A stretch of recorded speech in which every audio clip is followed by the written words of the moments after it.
Hi, welcome to funny kitchen. ఈరోజు బెండకాయ fry ఎలా చేద్దామో చూద్దాం రండి.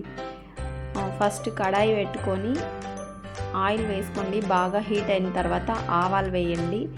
అవి బాగా చిట్పుట్ అన్న తర్వాత జీలకర్ర వేసుకోండి. హెల్త్కి చాలా మంచిదండి, బాగా అరుగుతుంది. మళ్ళీ వెల్లుల్లి కట్ చేసి పెట్టుకొని దాంట్లో వేసి బాగా ఫ్రై అయిన తర్వాత కరివేపాకు వేయండి. వేసిన తర్వాత బెండకాయ కట్ చేసి సన్నగా తరిగి పెట్టుకోండి. ఒక ప్లేట్లో ఇలా వేసుకొని బాగా మిక్స్ చేయండి. మిక్స్ చేసిన తర్వాత సాల్ట్ వేసుకోండి, టేస్ట్కి తగినంతగా. బాగా కలపండి, మిక్స్ చేయండి, అది బాగా ఉడికే వరకు.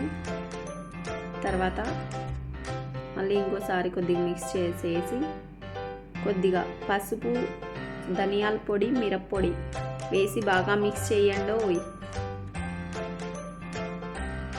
మిక్స్ చేసిన తర్వాత కొద్దిసేపు మళ్ళీ ఫ్రై అవనివ్వండి. అవనిచ్చిన తర్వాత లాస్ట్లో పప్పుల పొడి, అదే వేరుశనగ గింజల పొడి వేసుకొని బాగా మిక్స్ చేసేయండి.